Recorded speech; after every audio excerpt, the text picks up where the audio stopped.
Then y'all to All start right. right then. Yeah, there we go. There we go. Thank you, Yep. everyone who is watching. Yo, I'm Jared Bricky. This is. You want me to call you Rob or Robert? What do you like to go by? Robert. I prefer Robert. Robert, it is. Robert, thank you for joining me today. I appreciate that. Anytime, Jared. Well, we have, I'm sure, no shortage of things that we could talk about Oh, because. on yeah. All I right. got anything that's gonna be related, even punchline, since that's gonna be crossing over. Very cool. Everything here. Ugh. I dig it. I dig it. All right. Well, I guess the first thing I wanted to ask you is one of the things that I talked about right off the bat was that I wanted to keep things nice and positive and everything, but Mm-hmm. obviously there was a reason why I kind of knew Want me? about. Yeah. Yeah, I knew I brought you on and knew about you, and it was because you were kind of getting I'm Flack. just gonna say picked on because Yep. I don't really know if there's a way that you can not pick on somebody who has a Yeah. channel that's into the thousands of subscribers when you have the hundreds of thousands. But Mm-hmm. do you want to talk about that any, or do you want to just? I could just simply say one. It didn't hurt me as much as it did, except for the Down syndrome comment. That's the comment that got to That me. was harsh. Yeah, but JDA, he's a loser. He's a man-child loser, in my opinion, who just watch, it's gonna get you flack for me saying that, but I'm speaking my mind. It's just like the guy just it's in it for the drama. He loves it. He loves to encourage people to go and harass others. Some of his cronies, like Saint Mike and Alpigo, were going after me to get the nerdette. So that's actually one of the things I wanted to ask you about. Hmm. Why do you think that they did single you out specifically? Do you think it's just because you have some affiliation with her? Yeah, it's because I have some affiliation and because I have autism. And to some of them, like St. Mike, autism means you're social, like I'm mentally, basically, it all started. Now, JDA gave me shit even beforehand, all right? But some of these other guys were giving me shit because they wanted to make Tristan look bad by claiming, oh, Robert's giving her all this money, which I do for tips and everything. It's my own money and everything. I donate to her for tips and super chats. And then it's like, oh, but she's clearly catfishing him, and he's too dumb to realize it because he's autistic, which means he's mentally challenged. Even when one of his friends is also autistic, he makes people like me look bad. It's like, oh, bite me. So what? If you guys actually watch me, you see that I'm not that bad. I am a smart guy. I mean, come on, look at all my collection here. Right. But this So, guy would then say like, oh, like, and he went after a friend of mine named Ingrid, a coworker of mine, also on the spectrum, and they basically were saying like, oh, because she and I have done movie reviews. They said, mhm. oh, their parents gather them up in a van with other special needs kids, drive them off, and then they hold the camera in front of them. It's like, no, where the hell do you get that idea if you actually look at it? They Oh, come up with crap like that, and then of course it just for these guys it stuck. That's how to look at me. it's the thing that's weird to me. So I I grew up in like the old internet where you could Yep. say whatever to anybody, and I remember that. I yeah, remember that. Hey, I'm Wild West 38. internet, right? I'm 38. Right. 37. I'm just a year behind you. So, Yep.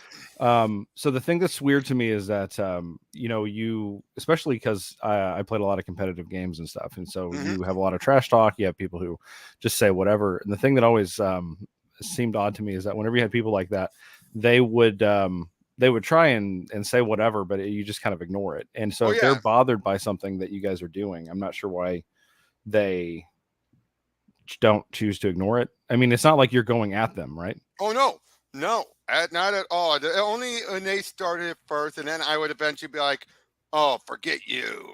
Yeah. And then really it's just because of the connection to The their dad. Tristan, and in this Yeah. case also with it was the Common America and the iconic comic stuff. The Common America thing doesn't make sense to me. Oh no, it makes perfect sense because Oh, do the, go on.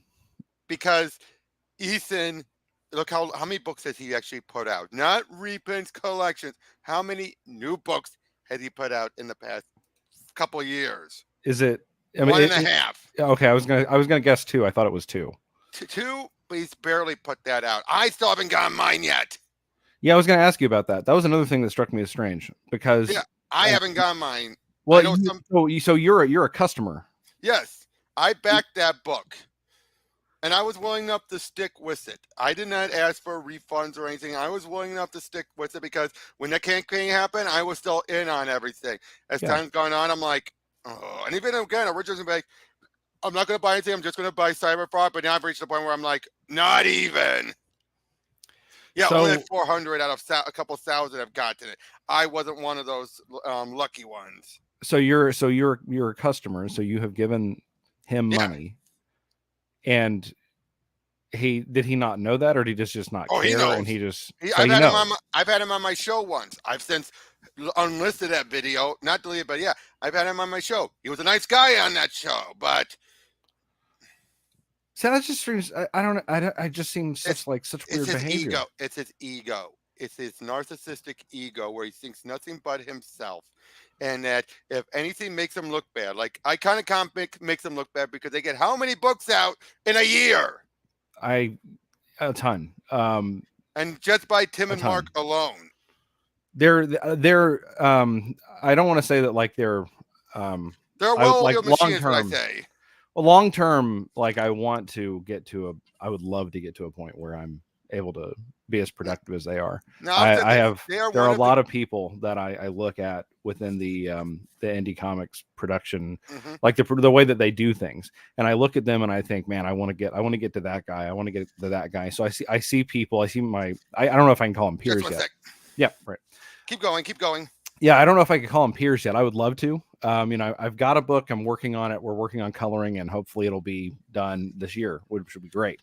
But the nice thing about mine is that mine has been self-funded. I haven't asked anyone for any money for anything that I've done. So when mine goes out, whenever that does, however it does, in whatever capacity, no one has lost money on Yeah. investing in it. Now, And so sorry. the people that I look at and I think, man, I really want to be able to climb up to that level. The end goal for me is to get to the level of Iconic. That's where if I get to that Exactly. point, I'll say, I've made it. I'm good. Now, can I tell you one book that was very Absolutely. delayed, but I felt was worth the wait because of the quality, although I'm never going to buy anything from them again? I heard about that This book. was really good. It has its issues, but the artwork and everything Yeah. made it well worth the wait. How much of it's in this book. I mean, I always look at bang for buck. Yeah. Yeah. Now, So that one was really delayed too. oh yeah, but it was well worth the wait. But Yeah. can I tell you what I consider the gold standards of crowdfunding Absolutely. comics? Floor is yours. Anything by Doug Naple. Yeah. But especially this one. You know why? $60 for both of these in the one campaign. Look how much that is, and look at the quality of this. That is incredible. This is like over 300 pages here, almost 200, anywhere from 200 to 300, I forget. And yet, for how much for that for Cyberfrog? 60 pages, maybe 100 pages. And then, of course, I also have. Wow. Yep, these are the gold standards. This is the gold standard. But the other gold standard would be Sean Gordon Murphy. Dude, you're just like whipping your power level out right here on stream. Well, yeah, now I have bought other crowdfunded comics, but most of which I have since stopped. Yeah, I'm gonna stick with Jawbreakers, so long as he keeps them on the cheap end. Your boy Zach is on the cheap end. Yeah. But anything else like Graveyard Ship, U.S. Assassin, nah, unfortunately. Right. I wanted to keep up with that one, but unfortunately not. Absolutely correct, Vander. Ironsides, no. The only other one that I'm guaranteed going to see through to the end is the Arcasina book. That's also done by Iconic. Yeah. That one I'm seeing through to the end. I just got the 3 hardcovers. Yeah. I just picked those up too. I am very far behind in my reading, as I mentioned. I got volume 7, and it had been sitting on my shelf. I had to like make a point to read it before a stream because I didn't want to be behind. Yep. Because I've got so many things that I need to get caught up But I'll on. tell you this though, when it comes to iconic, I actually when I backed the second and third on Walmart books, but I Yeah. even made sure to buy the first one so I can have it. And then after I got that, they did the collection. So Of course. Of course. which of course is what gave us Carly in the second book. Yeah. Originally just done as a clear Carol Danvers stuff. And I had the guys on for an interview. And you know what one bit always makes me snicker? Hmm. The little prelude for Kamen America. There's a line in here that makes this whole thing not canon. You know what that is? When she's asking Juan Poole what name she can go by, it's like Marvel Washington. I can't sew. Clearly, that was before they came up with that idea. That's clearly that made me laugh when she's like, I can't sew. I'm like, wait a second. I had to like, oh, that's not canon. That was just a little gag. Well, I'm glad that they kept her on, though. Obviously, I mean, it's been incredible for her. Then you have a few bits of dialogue here, like what you mentioned. How she's a redhead, but on you turn blonde when she transforms. I don't mind losing the red hair. It just means Hollywood won't recast me with Zendaya or Leslie Jones or someone else. Which I'm like, jokes like that. I'm just like, yeah, I'm glad they dropped jokes like that. Well, this, but so with stuff like that, like, so I heard from a ton of friends. Everybody told me how good Kamen America was before I picked it up. So that's what. So after I had drastically different jokes like that are not in Kamen America. That's why I say they got a lot of it out of their system here, and they made it very clear they were dropping a lot of that humor in Kamen America. Kamen America was going to be, like more of a straight superhero stuff. Yeah. And I love Kamen America, but I also went out of my way and got the Black Ops books. Yeah. Yeah. Which I mean, of course, I got most of these. Yeah. I did not back this when it was in campaign, but I was able to buy the campaign version, so that includes the other story, the flip book, and of course, Soul Finder. Well, of course, yeah. I got these all in the chronological order, their timeline order. I've read 2 out of 3 on Soul Finder. I haven't read the latest one yet. Yep. But yeah, then of course we have the original. Yeah, right on. Yep. And I gotta say, looking back now, a lot of stuff you see what they set up early on still makes me find incredible that they had all this planned out before it started. Well, I think that it's a testament to the quality of the writing, because exactly, if I'm not sure what their method is. I don't know if they have a hard they plan it out. From what they told me, they plan it out. They plan things out. They might make some additions as they go along, but they usually do plan and plot things out ahead of time. Right, but to have but my point being that whether they had like a loose outline or a hard outline or everything mapped out, the consistency and having the foresight to be able to plan that far ahead is fantastic. I figured out the connection between Misha and her being sisters with Hair Trigger before anyone. I was one of the first to do it before anyone else did. Nice. Not the first, but one of the first. Right. Well, how do you measure that? Because if you notice the last name. But they only say their last names once for each. Right. So just you kind of forget until you go back like, hey, wait a second. So I think it's pretty obvious, you're a pretty big fan of iconic comics, right? Oh, yes. Yeah. Okay. Big fan. So obviously, because they earned it, but they earned my being a fan. If this book, if it wasn't written well, I would have been like, yeah, I mean, I think that the art is tremendous, but if the art is tremendous, but it's the story. Yeah, if the story wasn't there to back it up, then what I like is that it's full of fan service, but it's not driven by the fan service. The fan service is a bonus for the story, and it's not like in the story they would bring up like, oh, let's show off our asses. No, they don't mention that. No, they don't. Now, granted, we've had how many butt shots though? Have you ever noticed that? I tried to count, but then I ran out of paper. So I say there's at least one per volume, at least, because then you have moments like this. Yeah, absolutely. Heck, remember that one guy doing that one animation with showing off like if Carly was a video game fighter and it kept doing Yeah. that spinning around? It made sure to focus on her ass. I think that they're pretty good about knowing what Oh, I also got this. brings some people to it. Now I loved that actually, the Tomorrow Girl Yep. crossover. It Yeah. was very well handled. But that also means Yeah. she's part of continuity too. Yeah. I thought that was fun. Yeah. So I thought this was nice and cute. with Iconic and everything, Hmm. and with the maybe I missed something because I think that you're obviously more embedded in comics online right now, especially comics Twitter and comics YouTube than I am. Not as What? much as you think. I used to be more deep into it. Just what happened recently was a big blow up.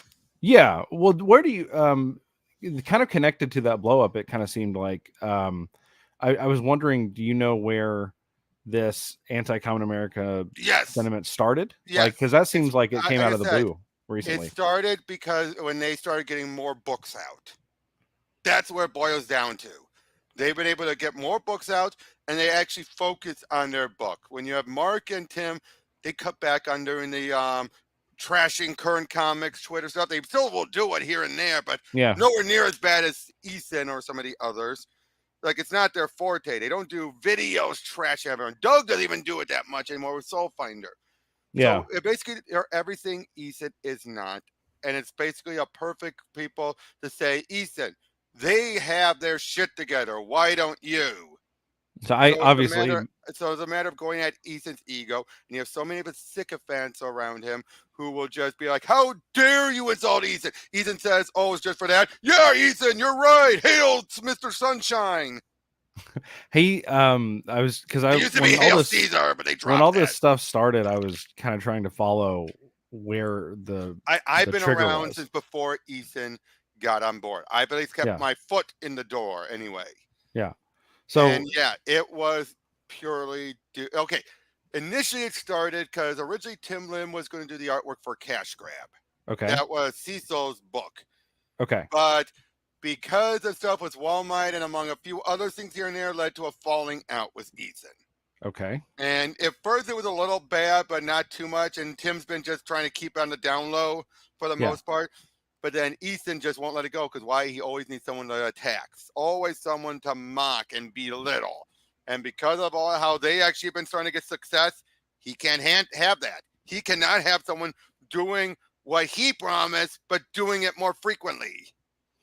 Do you know if is there, because you've interviewed the people from Iconic, Yep. you've talked to Oh, them. if there's any animosity, they keep it to themselves.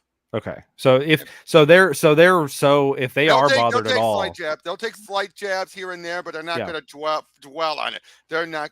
That's why that whole thing about Doug Ernst got comic book hut to do a gay ops. No, I already Yeah. had my interaction with his comic book hut, and I can already tell you, no, that's bullshit. That was done purely to make them look bad because comic book hut, his ego and everything. Like the guy is so finicky when it comes to loyalty. Hmm. Well, that kind of answered some of my questions there because I was just really curious why it kind of came out of nowhere. Because to Oh, me, it came out of nowhere again because they just needed to come out of nowhere. They need the drama to promote whatever new campaign they have coming out on Easton's side anyway. it reminds me. Were you familiar with like a couple years back, Internet Blood Sports? Oh, It reminds me of Internet Blood Sports, and that's exactly what it is. And hey, yeah, that still goes on to this day where you have debates when they're not really debates. yeah, They're it's just not. there to It's just have two them. people screaming at each other because Well, they're not even that. You have yeah. one person on, the person on, so the other person can belittle them, mock them, and all their fans are like, yeah. Yeah. But IBS was kind of like, it got to a point where you had people turning against everyone because it was like that. Oh yeah, Like you said, you've whose got to have side are you on? somebody to attack. So like if you run out of people to attack, then you find somebody new to attack, and even if it means that you have to turn on somebody else, then Exactly, especially for over the littlest of things, the littlest Yeah. of slight. Or you decide to make a big decision, and people who are on your side are like, "Whoa, way too far!" Then they're like, "How dare you argue with that? Get out!" Right. It's kind of like What's I going don't on with know. the Kickstarter boycott? Yeah, yeah. See, because in this, and that's something that I was really surprised by. Oh no, don't. I'm not. They had this before. They had this before where they said none of us are going to do Kickstarter. Stick to IGG. But eventually, it was made very clear IGG solo is not enough for most people. For Yeah, some, well, I maybe. For asked most, people no. because I go to a lot of people because everyone that I've talked to so far in comics has been really nice. They've been really Hmm. friendly. They've been really welcoming to me. And so when I go to them for advice, I've had several people explicitly say to me, go to Kickstarter because Kickstarter has the best I'll opportunity be for honest. you to fund I your book. prefer. Yeah. Kickstarter is still the bigger name, and I'll also be honest. I prefer Kickstarter because I don't always have the funds on me when I want to back it. Right. Yeah. So I just want to be able to say, "Yep, I'll do it," and I'll make sure I have the funds by the time it's done.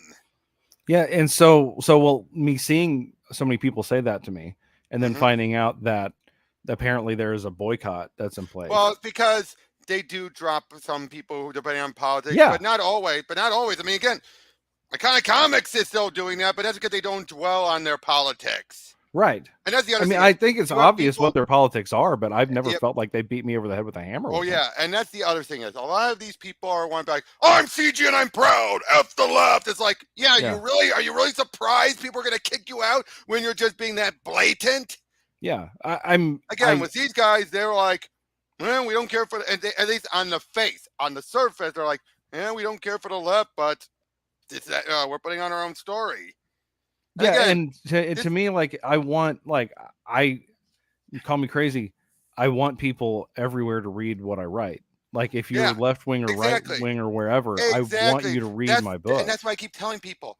This has been the biggest issue with Comics Gate that I would always try and tell them, but then I just gave up. Yeah. They became an island that think they represent the whole world. Hmm. They think, oh, we're just for those and Joe's like us. But like, dude, guys, if you're going to grow, you need to cater to those outside of your little bubble. And they're like, no, none of those guys. Those guys aren't real fans. It's like, then you're not going to do well. Yeah, we are because they think they're going to be the last men standing and that everyone's going to have no choice but to come to them when you know that's not how it works. They're Yeah. not going to just come to you by default. They'll sooner give up than come to you guys, especially with your attitudes, but they don't want to believe it. They don't want to believe it. They want to Hmm. think they will be the last men standing and that they'll have millions of dollars. Huh. Very interesting. You can tell I've had a lot of this built up in me. No, I mean, hey man, I completely understand. That's one of the reasons why I kind of wanted to have you on here because like my channel's brand new. I'm trying to just kind of figure out I what. just don't want to make it too political, though. Oh, you're fine, man. It's all Oh, good. There you go. the Yeah, crossover. I love that crossover. it was great. Yeah, they've done a great job of blending everything together. Yep. It's a Oh, yeah. You want really to know how good of a fantastic guys they universe. are? Doug Ernst actually sent me a free version of this. It wasn't the hardcover, though. It was a smaller, floppy, Yeah, kind of like this, but it was yeah, for this main story, the main story. And nice. but of course, when the hardcover came out, I'm like, I'm getting the hardcover. Well, yeah, I mean, come on, yeah, absolutely. Yeah, So. I mean, I love that he sent it to me. But when I saw it with like something like this, I'm like, ooh. But I mean, it got what I paid for. Yeah, exactly. Yeah, But that's still really cool of him. yep. And again, I make sure to get these from these guys. And another thing I love about them is if you buy them from the campaigns, you'll get these discount codes. Yes. That last forever. Yeah. Yeah. It might take a while to activate or trigger, but So you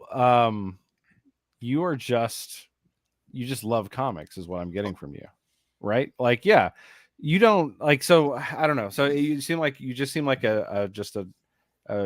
guy who adores just a comics guy who for just the loves story. comics. I love comics and I love it for the story. I mean, here's an obscure comic that I love. I'm not sure you or anyone else know about it. Godland.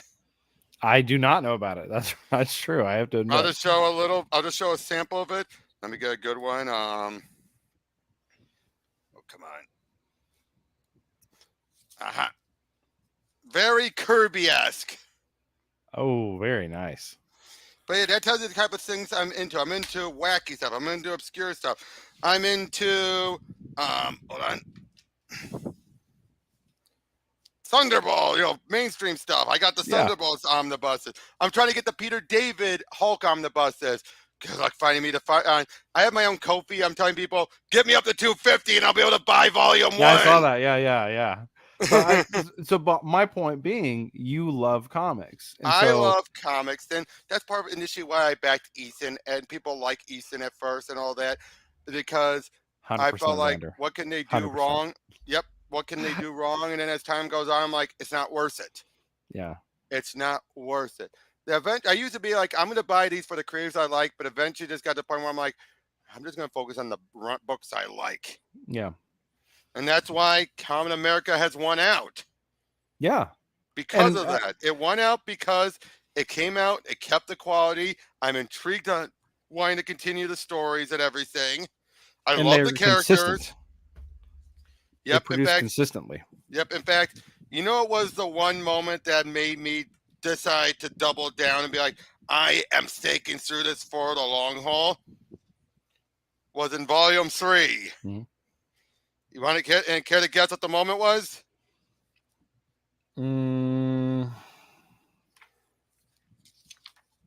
Does it have anything to do? Okay. That moment. Yeah. I did not see that coming. The moment I did, I was like, no, I didn't either. That was a great twist. And then when I look back, I soon realized the clues were there all along. Yes, they were. So the two things that really hooked me was number one. Well, actually, I guess I'd say the three things. I was so shocked at how casually they have their values in the book. Now, there are some points where they get a little heavy-handed. Like, for example, can I be honest about one point that I know some people love, but I feel was a little preachy, was that whole speech there. I'm just like, we're the, sons and the daughters of, sons and daughters of pioneers and inventors and soldiers. I'm like, okay, that's a Captain America speech, but you've never done anything like this before, Carly. It just felt a little too patriotic, preachy. But again, not in a bad way. Sure. But it was enough that still makes me feel you're like... talking about it from like a character perspective, though, not from... and also, like, I did feel like a little like, okay, Mark, you couldn't help yourself, could you? Putting in a moment like that. Again, I'm not saying that's a bad thing. Sure, yeah. But it's one of those moments where standing on the soapbox for a brief time, not the whole issue, just a one-page thing. If it was a whole book, then I'd be like, well, you had a good run. So like if the whole book was nothing like that, I would have dropped this. Sure. So Would you agree to that? Would you agree to that too? If the whole book was nothing like that speech and everything, then you'd probably be like, well, it depends, because like if right, I don't have a problem with a character making a speech like that if it's consistent with the character. If I was going to take an issue with it, I would take an issue with the fact that it comes out of the blue from Carly when she hasn't expressed a sentiment similar to that. Yeah, before. I mean, she's expressed other sentiments, right? But that strong patriotic of saying stuff like, again, we're the sons and daughters of pioneers, innovators, soldiers, hard workers with dreams. Now, of course, the whole "we aren't victims" that matches. Now, I can accept it to a point because it matches her telling Vicky stop being a victim. Yeah, and again, that's the other thing I love is Vicky is complicated. Wormwood and Lansky did her no favors. But I look at it this way, and I say this in my video that will be coming out eventually about Vicky. They open the door, and she walks through it. Yeah. Would you agree with that? That's the best way to put it. They opened the door. Yeah, I would. But she could have stopped. Yeah. And you realize also a big difference between Vicky's father and Carly's dad. We already know Carly's dad would push back at Wormwood. Yes. Vicky's dad was like, "It's your choice, sweetie." Well, I don't want to beat a dead horse or keep going back to the more negative people, but like one of the things that I have a point. Mentality some of these guys have. Well, my point is, so if you look at the point that you just made about their fathers, right? Yep. That's central to how Vicky became who she Yeah, I becomes, mean, again, her father's not a and bad how father. But when Carly you becomes who she becomes. exactly, like I said, Vicky's father is not a bad father. Right. And so He's a that, good and but father. that's basically that's the great thing about them, right? So they're, so with the fathers and the way that they were Two different raised, fathers, just it's one. very clear that they were presenting, I think they were presenting it from their perspective, politically, but at the same time To a they did point. so in, like, I almost want to say, like a Star Trek way. You know how Star Oh Trek yeah, used to always show used to. Yeah, both old Star sides of Trek. an issue? So Yes, Star Trek would present everything to people, and then they would let you see but how but it even here played though, out. you just got to remember back in Volume 1 when Hmm. Carly's dad was like, "Oh, Miss Wormwood, I'm gonna have a talk with her again." Yeah, That's all you got. You didn't even get it in this book. You just had to go back and realize, oh, Carly's dad pushed back. Vicky's dad more. It's like he understood what Wormwood was saying, but more wanted it to be Vicky's decision. But that's not what Vicky needed. Vicky right. needed someone to have a be like, hey, now, more stand up to the teacher, not partially agree with the teacher Yeah. and say like, no, you raised a good point, Vicky. What do you want? That's gonna make her feel like, oh no, Dad agrees with her. But those character moments are important, and they're Yep. central to the character, and they're central to seeing how they turned out that way. So that's But, why when I yep. when I was seeing, like, the negative response, and, like, seeing people bring up the Oh yeah. fact that you had there, I don't know, he meaning EVS, for whatever reason, when he was talking about how men who read the book are effed up, he Oh yeah. I was showed like, oh, show it to your dad. I'm sure he'll which I laugh at which you. which I did. I know. I saw that. I saw that. It's So like, and again, I love also like your dad brought up the Christian values are there, but they're not. yeah, they're not being beaten over the head with the Bible. It's just clear that Exactly. the people who Not wrote even it had Soul one with Finder them. does that. Right. Even Soul You would Finder think does Soul that. Finder would not even Soul Yeah. Finder beats you over the head. It's like, no, there just happen to be priests, pastors Yes. who fought in wars. Yeah. Yeah. And so going and bringing up flashbacks and saying that the flashbacks are somehow indicative of it being an effed up book for men to read, or that it's anything I like don't get that, or that. that it's, when people call it lolly, I almost want to, Oh, I want to. vomit blood. Like, it's like the It's like stupidest how? comment. How? It's like, I'm saw working one on a guy try video to right say. now. I saw one guy try to say, "Oh, look at her noses. That's for little girl noses." It's like, look, Yeah. have you seen Yeah. anime? Have you That's seen again? I this think these people it. use words and they don't know what the word means. Like, I think Ethan one obviously. never cared for anime and manga, and two, I think because this is doing so well in Japan, and yet no one cares about Cyberfrog because Cyberfrog does not match the sensibilities of Japan. Yeah, not really. I mean, And that's Ruby, fine. it's just like how Ruby did so well in Japan, is doing so well in Japan. Avatar: Last Airbender did not. Yeah. Yeah, and that's fine. I It mean, doesn't have that's to. a good comparison, isn't it? Yeah. It's Common America is to Ruby what Cyberfrog is to Avatar. I Except think that's pretty Avatar good. was still trying to cater to Japan. Cyberpunk doesn't even care. Right. Yeah. And he doesn't have to. That's not his Oh audience. That's no, not his audience. I know, Right. but But then he should not, and I don't know that he does, like, oh, but a I'm lot of positive. people In are my saying opinion, that he the does jealousy, right? Yeah. So, but if that's a cause, then he shouldn't feel that, because because it's it's not his his audience. choice. But unfortunately, he's seeing how well Iconic Comics is doing, Yeah. and they're again making more books out. Like Robo Kuro 85 said, in 3 years, 7 volumes and 2 crossovers, with a Yeah. third one coming up eventually. Yeah. Yeah, and the web comics and everything. Yeah. That's incredible. Like, that level of production, to bring Yeah. that comment back up, Oh yeah, is the animated remarkable. gifs and everything too. Yeah. That's amazing. Like, that's why The 3D printing. that's true. Yeah. That's why I hold them to such a high standard. And, well, at least I have such a high opinion of them, I guess. I don't necessarily hold them up to a high standard, but I have a really high opinion of their production, Oh, because they on a are different note, so they high surround themselves quality by so similar consistently. like people, like Bill Williams doing Punchline. You want to Mhm. know how I got these books? When he did the first campaign for this, Mhm. I jumped in right after it closed. So I DM'd him saying, "Hey, can I still take part?" He said, "Sure, just PayPal me $5 or something, and then I'll put you on." Fell by the wayside.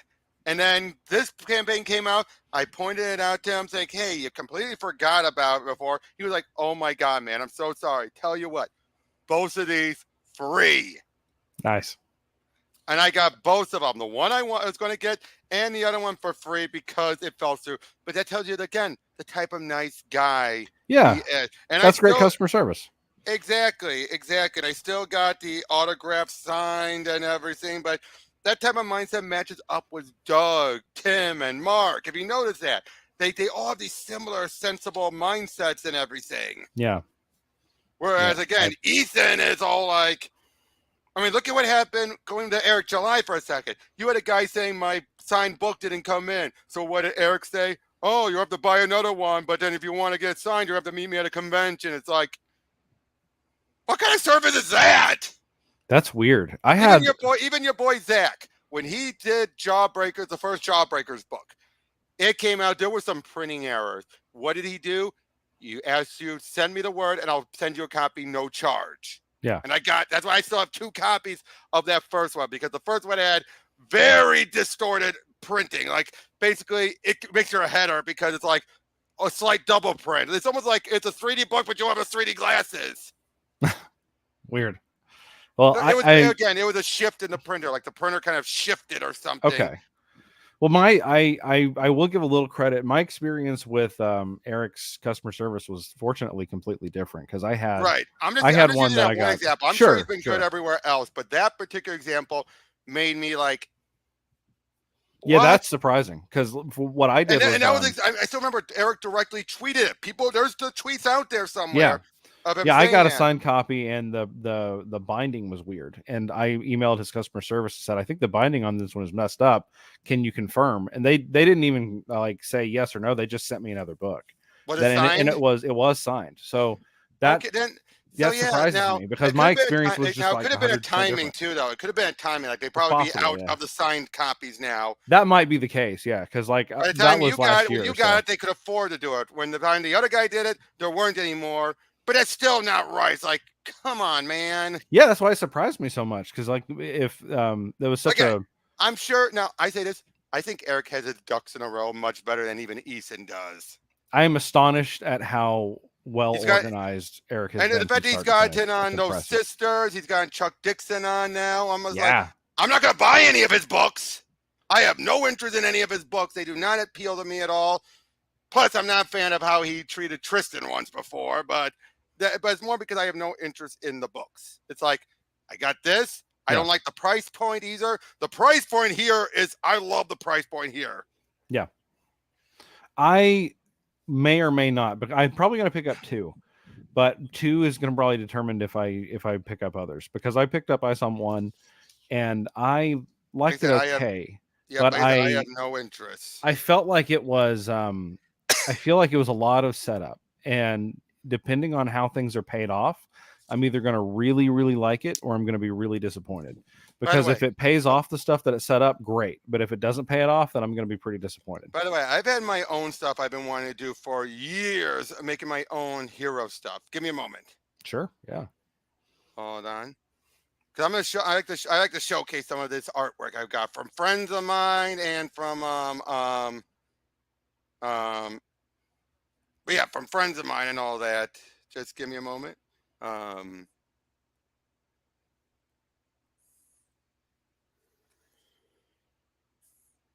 Yeah, just a second. I've had a lot of comic creators also do the art and handle some of these characters. I've been working with a couple of different artists now, and originally it started off as a fan fiction universe, so you're going to see a lot of copyright characters and all that. But I would have eventually reworked them. You know what I'm saying? Yeah. Are you gonna? So are you trying to get published and write something? Eventually. Now I did not draw these. These are all by friends of mine. This one, my main collaborator. Okay. Remember Jenny from My Life as a Teenage Robot? Yeah. That's her. I'm getting a distinct Mega Man vibe with the legs. Well, to be fair, there's a bit of that, but she's also what we call 3.0, where she's looking more human-like.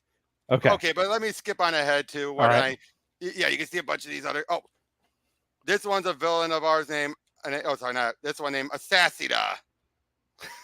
Nice. But look at this. Yannick Paquette did this, and the late Norm Brayfogle did this one. Nice. That's really cool. Yep. Oh, look at this one. A friend of mine did. Azula and Shigo. I love that. Oh, even had Billy Tucci do this once. Oh, cool. Hold on,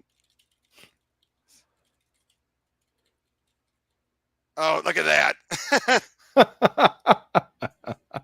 Hey, it works. It does. I like it. I like it. How Yeah. about this? Also cool. Oh, there's Jenny properly in her Oh, 3.0 that one's form. awesome. Yeah, that one's cool. But yeah, this Jewel character, this is a character that my pride and joy.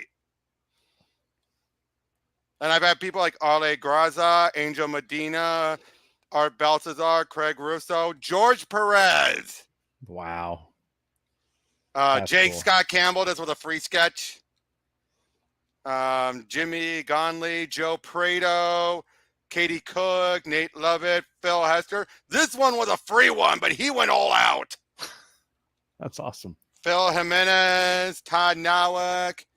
And this is back to my friend doing more of the artwork. Oh, look at that one. That was cool. Yeah. And so are you using these? Do you want to eventually, make a comic yeah. with them? Or yeah. I do. Are you going to write it? Yes, I will write and co-write it. Cool. Oh, look at these ones.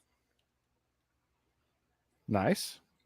Oh, then there's our other main character of Ninjetta. In this case, when we were having the fan pictures of Kimmy Fitzer from Rugrats. We'll get more to her in a moment. Oh, we have the LA Sentinels, which is Kimmy mixed up with some other heroes. That'll be some other ideas. We have Valkyrie. That's another original character of ours. Oh, Microbe, our shrinking character. Oh, cool. Oh, then there's a character in my friend created named Nightmare. Oh yeah, then here's Ninjetta. Oh, this one I adore. Do you recognize the pose? No, Spider Girl. It reminds me of. It's the Yeah, I Spider should have Girl recognized pose. that one. Yeah, the Yep. video I'm working on is in relation to Spider Girl, so I should have. Yep. It reminds me told of Bruce Timm Yep. a little bit, his style. Yep. But yeah, we've come up with that. Oh, I love that coloring he did. Yeah, that's really good. But hold on, and then let me move on to one of my villains. Here we go. Visceru. Andy Lanning did this one. Angel Medina did that one. Chris Burnham did that one. Dan Fraga did this one. Daniel HDR. Cool. Yep. Dave Gibbons. Jim Starlin. Not a fan, but hey, it's Jim Starlin. Norm Rampman. This is a case where he now for a while, if you can probably see, some people keep on thinking to give him a mask by mistake. Why? Because here's the drawing I would give him. For some reason, they keep saying that's a mask. But when I told him that, he decided to take that and actually have it be it's a marking. Gotcha. And I'm like, that's canon now. I love that he did that because it just felt like that's canon now. You've been putting together this portfolio for years, huh? Yep. Oh, Shane Davis did a free sketch. Nice. Oh, Tim Seeley, look at that one. Very cool. And then, friend of mine did this one. That's Visceru, and that's his rival, Demetria. Yep. And that's just that. And then I have other teams too. Very cool. And I also have voice actors in mind for when I would do them. So where do you draw inspiration for your characters? Is it just all your wealth of comic knowledge? All my comic knowledge, so much. It's all over the map where I get it from. Like Jewel, I got from two animes. I don't know if you ever heard of them. Armitage the Third and Saber Marionette J. Heard of it. Haven't watched them, but I've heard of them. Yeah, those one, especially Armitage. Armitage was just this whole idea of this ridiculously human-looking robot who's, like so human that they could give birth, that type of ridiculously human. That's pretty human. Yep, and then Visceru, you can definitely tell where he's comes from. Thanos, Grand Admiral Thrawn is the biggest one. I adore Thrawn. He is my favorite villain of all time. But yeah, a bit of Thrawn, mix it. Basically, what do you do if you mix Thrawn with Thanos? Okay. And a bit of Megabyte from Reboot and a bit of Darkseid, but mostly those two. When did you start? When did you get into comics? When did you start this epic comics you have behind you? Okay, that's two different questions. All right. I started getting the comics when I was little, but I was at the All right. mercy of my parents going out and buying them. Naturally. So I didn't start collecting them regularly until I got out of high school. When I went to Okay. college and there was a comic book store within walking distance, I would go over there. I'd buy so much, mostly trades. I didn't start doing issues until the 52 weekly series. Oh, okay. And then I started going to my comic book store weekly. And that's what got me going there weekly was because of that. Mm-hmm. At first I thought I'm just going to that, but eventually I started buying other books. And eventually started becoming more buying the issues. But I'm mostly a DC guy. That's why so many of my omnibus stuffs are Marvels. Like, so you keep up with DC like weekly, but then you catch up on the Marvel stuff. Yep. With like a trade. Like I got Donny you. Cates's Venom. That is epic. My lord. Yep. Have you read this run? Is that way? I have not. No. Oh, you'd love this. This redefined Venom. Nice. And heck, I even got the Absolute Carnage omnibus. Man. And come on. The King in Black omnibus. Oh, you think those are big?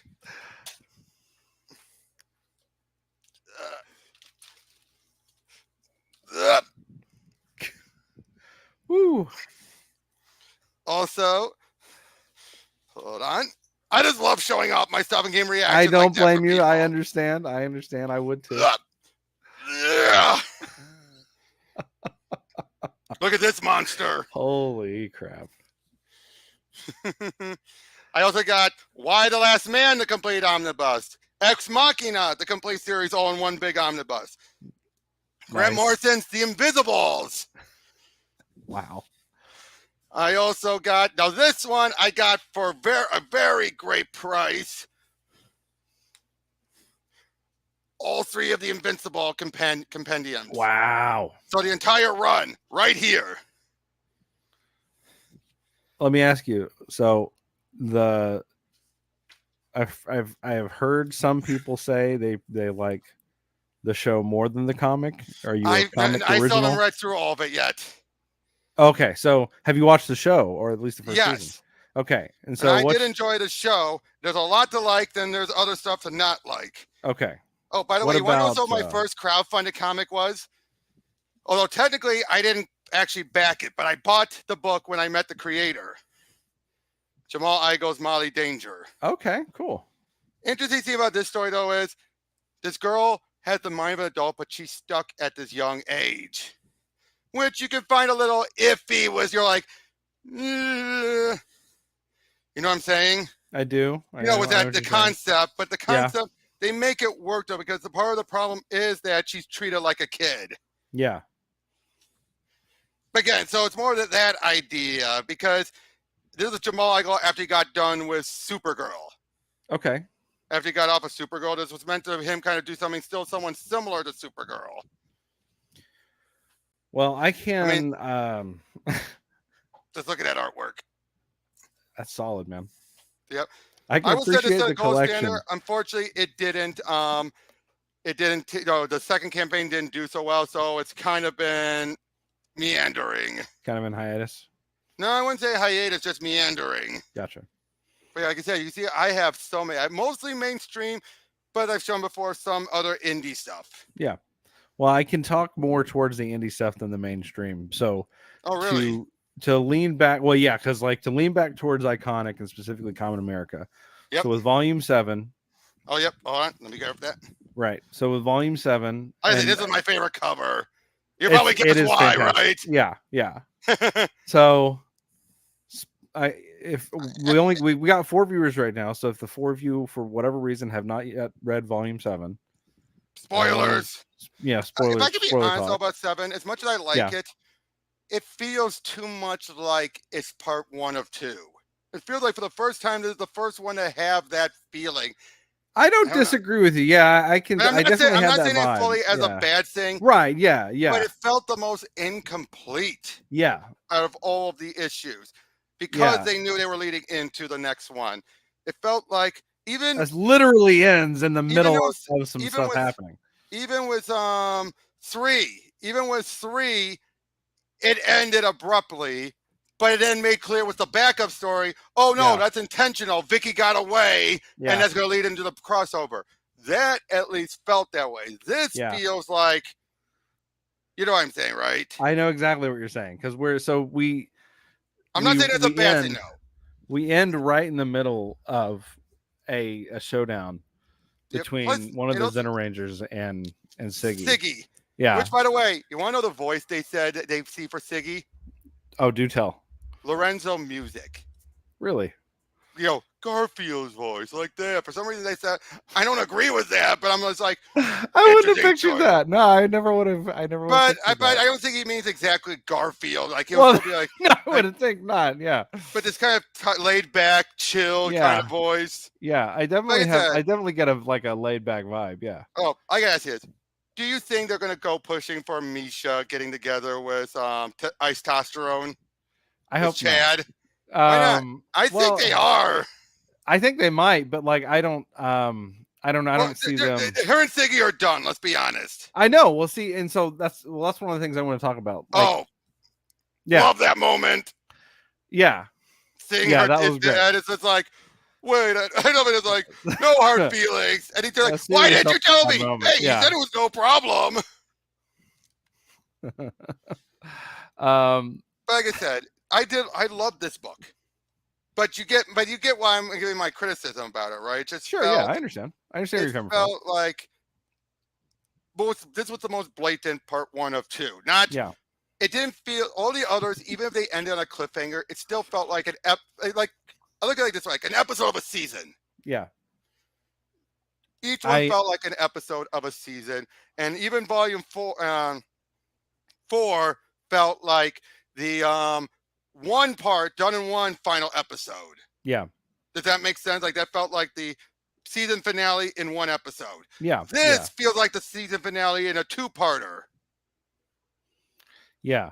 Like they could call it volume 7 part ends 1. like it ends right in the middle of everything happening. You have Again, Carly none of the others did that leaving. before. You have Carly leaving. You have Siggy in the midst of a fight for his life. You have you have the a lot of misunderstanding. You have the left misunderstanding. unresolved. You Yep, have the you have misunderstanding between them. Because she thinks he's staying with Misha. Yes. Also, the stuff going on with Sylvia's mom, I'm still confused. Yeah, even the flashback sure made me confused. Even the flashback made me confused. Like, okay, does she? Okay, one, we already know she made her hair look like Sylvia's mom's hair. Yeah, we know that. But it's like, did she really want to be close? Because we see that look of her looking at that picture. It's like, where does she stand even back then? Yeah. And she seems to be into it. That's the one thing that's kind of getting to me. It's like, it's not.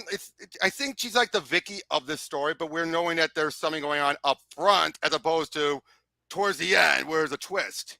Yeah, I wonder if there's something. Well, I mean, I know there is. There's got to be a lot of stuff that we don't know yet. Yeah. But I'm wondering if there's something that's like some justification she has, or some sort of. Oh yeah, I mean, you have that one moment where they meet up, and she actually does seem to be worrying about Sylvia.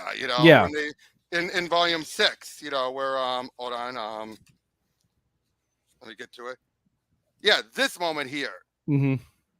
That moment there looks sincere.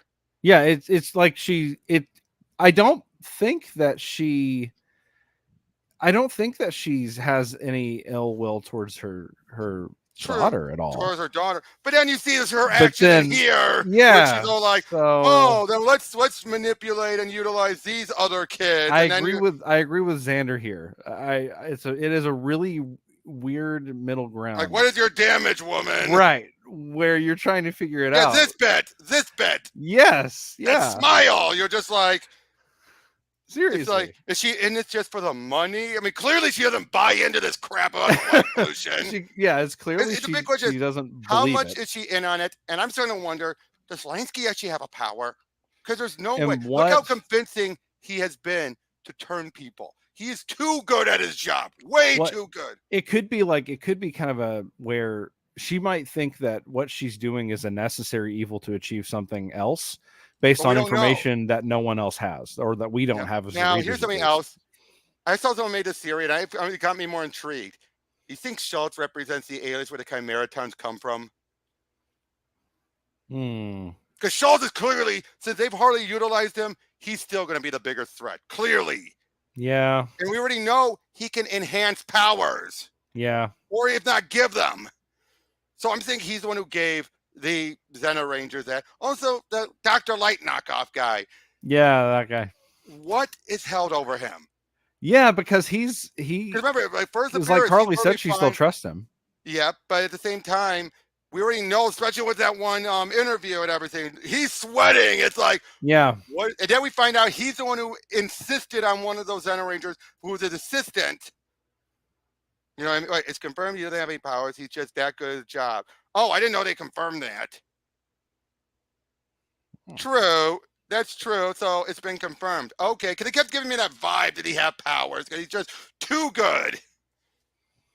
Yeah, he is remarkably good as an agent.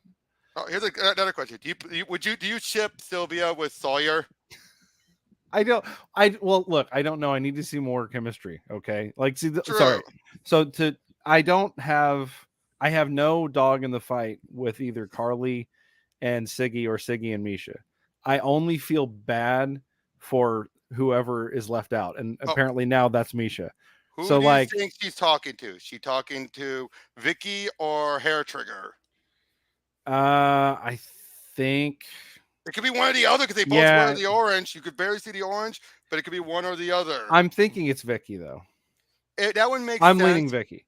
I would agree, especially to get back at Xeno Psycho. Yeah. And so my thought process with, like, I used to play Final Fantasy way back on when dinosaurs roamed the earth and the PlayStation didn't have a number on the end of it. I was playing Final Fantasy 8 and I always felt bad for, how do you pronounce it? Quistis, whatever. I always felt bad for her because she tried for years to form a romantic connection with Squall. And she never did. And then Rhinoa just walks right in and just walks right in and just like unlocks all of his walls and walks right into his heart. They brought you, and then I'm looking over at poor Quistis. I'm like, oh, it sucks. I feel so bad for her. So that's how I feel for Misha now. It's like she clearly. But let's be honest, she jumped in the middle. She's more like Renoa, but it didn't work. Yeah, that's exactly it. She's exactly it. She's Rhinoa, but it didn't work. Yeah. But it's more the case where she felt she had a chance when really she had no chance. There was too much history, too much. It's more of a case of it's not a case of would they, won't they. It's more of a case of when the hell are they going to get on with it? Yeah. Which she mistook as would they, won't they. She mistook it as would they, won't they. I think she may have even underestimated how good of a man Siggy is because most people would not be that patient. Fortune favors the bold. Yeah, especially that one bit. I think what tipped her off was her wearing that dress with the bottle of wine. I mean, we're going to talk about guns, and she's like, I think that was the breaking point for her. Yeah, I think when she realized that, she's like, oh crap, he is that good of a guy. I told about everybody that that knows that I was reading the book. I was like, that would have been, if I was Siggy, I would have been like, I'm done. I'm sorry. Carly. Sorry, Carly. I'm done, man. It was nice. You had your chance. I'm sorry. Yeah, there's like, I looked at that and I was like, damn, are you kidding me? Comparing our gun collection. We're going to be comparing our gun collection. I brought some. I'm just trying to do my Maurice LaMarche voice. And I'm Maurice LaMarche. He runs on music. I brought some ammo that I want to show him too. You're welcome to join us. Bring your drink and don't bother. I do like how he's not oblivious. Yeah. He's clearly not oblivious. Also, one other thing I do like when it comes to Sylvia's, mother, stepmother, she clearly influenced Sylvia to get up in the front, be out in the trenches. Yeah. Clearly, she got it from her. Oh, yeah, definitely. Otherwise, she'd probably just be playing PlayStation the whole time. No, I still think she would want to help the world. That was clearly something she got from her dad, too. But I think it was more or less, it's more, I think it was more because of her stepmother that she decided, I'm going to go out there and do it myself. Not, I'm just like, just send money there, send money there. She's like, send money and I'm going with them. Yeah. That's why again, where it just makes me feel like, what's going on? But I can't wait for the punchline crossover. Yeah, that'll be cool. Yeah, but really cool. I gotta ask, not counting Carly, who's your favorite character? Oh God. For me, it's hmm. Sylvia and then Vicky. I love Misha. I love Kimiko. But it's the backstory. And unfortunately, with Misha, we still don't have a lot of our backstory still. We got a little Yeah. bit. We still don't have. It's not enough compared to Sylvia or Vicky's. Yeah. And Kimiko has more. It's shown more of her backstory I than guess I'd say. I guess I'll pick Misha Misha. A lot. because Everyone seems to love Misha. everyone loves Misha. She's the Ray. She's the Ray of the team. I do. I really love the names of all of her attacks too. The names Oh of a lot yeah. of her attacks are And of really. course, her going. Yeah. Yeah. I'm gonna kill you. Can we tone it down a little bit? Yeah, Mm-hmm. that was great. That was great. But Oh, but I gotta say also, I'm so glad Ice Testosterone and Marinette Maiden continued on. Me too. I Yeah. even asked those guys, please bring them back. Yeah, they're great. Although I gotta Especially say, with the gimmick that I am a Maiden has. little disappointed that they broad stroked what happened in Walmart. Said she never got turned into a man. What happened to Chad happened, but not to her. And I'm just like, oh. But again, I think that was a bridge too far. Making Probably. Chad think he was gay was one thing. Having her be turned literally into a man, too much. Right. Point to be noticed also, you still have Magnanimous, but you don't see him as Walmart anymore. Have you noticed that? Yeah. Yeah, that's a good point. Magnanimous is still present, but it's he's more, again, that's why I think they made clear they broad stroked it. Yeah. But again, I'm so glad those two are back because I love those two in the Walmart thing. I'm just like, yeah, and but with Marymount Maiden, is it just her pet, and all that that's doing all the abilities? What does she have? Because we're just seeing what he does. It's almost like a I boy don't in his know. blob. I realize she's like a boy in his blob. Feed the creature something, Right, yeah. or whatever. I guess she's the only. Well, I mean, maybe she's kind of like the. So she has the ears. We know Yeah. that. Maybe she can hear really well, and she can hear what snacks he might want. I don't know. I got Also, nothing. I gotta say, there's one other disappointment was they did the stuff with Mr. Kaminsky, and it doesn't go anywhere. They do reference it later on, but it just felt like. You know what I'm saying? I know. I agree. Yep. I said that. We do see him around, but it's clearly not Walmart. It's just Magnus. Probably because you can't have Walmart and all that insanity exist in this world. That would have been pushing it too much. Oh, they've done crossovers with everything else. Oh no, so I know, but they still within worlds that could still work. Yeah. Although I'm still curious how the hell they're gonna do Rags. Yeah, me too. Because now Rags, it's indirect. It's more of a third degree because Rags is already tied in with Punchline. So through Punchline, we're having Rags exists with all that. Mm-hmm. Yeah, actually, Rags has done a ton of crossovers with a ton of different people. Now, I gotta also say this also. What do you think about? I actually prefer their rules here, because I think their rules are more well defined and simpler than Eric July saying no retcons, no reboots, no timeline. I understand. Yeah, I mean, I understand. I get it, but the why way you can't. But there's some reason why you do soft retcons and everything. I mean, they've been doing that. Yeah, they've openly made it clear. They will do, like, Black Ops keeps soft rebooting itself each bit. That's why it's Sawyer going from how he looked in his first appearance compared to his third appearance. Oh, by the way, you know what they see as the voice of Sawyer? David Hayter. No, that'd be sweet. Well, Snake, obviously. Yeah. Well, even though he seems too sweet, soft, I think he'd be more of a soft-spoken guy, not this, Because when I see him, I don't hear the grizzle voice. Yeah. I would say David Hayter doing his Lupin voice. I like we were saying, I understand why Eric has the rules that he has. I know, but I think those are rules that are going to put you in a bind, or it's going to be too easy to break. I think as long as you're clear with whatever you want to do. I know, but like I said, though, these guys have done soft reboots. Yeah. Not full-on retcons, but soft reboots. Like what happened with Walmart. That's clearly a soft reboot. Yeah. But then you have, but their basic thing is there's no time travel, no alternate universes. That I feel makes it's much simpler than saying adding in the no retcons, no reboots. Because I think that if you wanted to do, because I mean, one of my favorite comics ever was, it only exists because of the What If. Spider-Girl is one of my favorite Yeah, comics ever, ever, I adore, ever. I And adore without a Spider What Girl. If, there would be no Spider-Girl.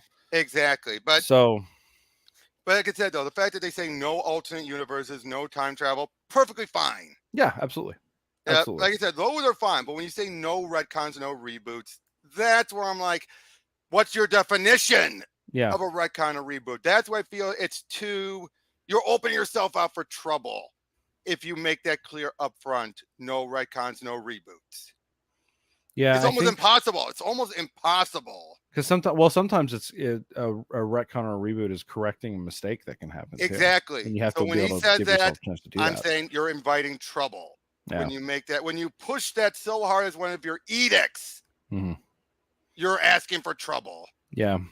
Yeah. Again, If he's got the tightest manuscripts in the world and the which, tightest continuity and people, especially when you're bringing other writers, you're going to ask yourself for even more trouble unless you're going to be dictating the writing, which that's going to ask them to want to quit if you do that. yeah, it'll be interesting to see how he pulls that off, because it's gonna, like you said, as soon as you have multiple cooks in the kitchen, you're gonna run into a lot of potential errors there that could come Exactly, up that you exactly. I might mean, just have to fix with a retcon. exactly. That's what I'm saying. That's why I'm Yeah. like, you're asking for trouble. And some of his people are going to, if they find out he's doing a blatant retcon backpedaling, they're going to give him shit. Oh yeah, he'll Well, get either they'll a give him boatload. shit or they'll act like he never said it the edict, even though he clearly did, which will give his detractors ammunition. Because unfortunately, that's happened with both Eric and EVS, where they said one thing, quietly changed their mind. People would point out what they originally said, and their followers were like, "They never said that. You're lying." I'm not kidding. They've Yeah. done that. In fact, I still remember this. You want to know something hilarious that Eric did that still cracks me up? Well, I love hilarious things, so yes. He did a thumbnail. He was going to do a video talking about race beds. You want to know one example he had on there? Hmm. Bloodshot, or whatever his name is from Suicide Squad. Okay. He was not a race bend. He was always black. In fact, ironic enough, in the comics, the first blood sport shot was black. The second one was a white supremacist who intentionally wanted to appropriate the name of a black character for himself. So if he truly thought he was a white guy first, he completely missed the mark. And I know I told Tris that. She pointed out he didn't say anything. He just changed the thumbnail. But it was like, you get why I'm laughing at that. It's like, yeah. And that's the other thing with Eric that bothers me. His disdain for legacies. For mantle Disdain passing. for legacies? And mantle passing. He basically has made it clear there's only one time it worked, and that was from Barry to Wally. Why? Because they're still white guys. He doesn't, and he's gone back and forth. He originally did not like Jon Stewart because it was a white guy to a black guy. Yeah. He has made it very clear, and unfortunately, he's convinced so many people to hate it, like saying Azrael sucked. Not Deadshot, the other guy, Idris Elba's character in the Suicide Squad. Yeah, I think it was Bloodshot or Bloodsport or Blood something. Whatever, but yeah, he was saying in that it was clearly his character on the thumbnail, not Deadshot, his character. So it's like, but like I said though, it bothers me because I grew up on these books, and a lot of times you have these mantle swaps happen for a story reason. Now Marvel's gotten to a point where they don't do it for story reasons anymore. True. Riri Williams, anyone? Yeah. There was clearly no story plan there. That was just to replace. But even Jane Foster, Lady Thor, had a story reason. Was it a good story? Arguably, but it was still a story reason. They've always done it for story reasons. As bad. The Four Supermen, all done for story reasons. When Artemis became Wonder Woman, story reason. My problem with some of them is Wallace.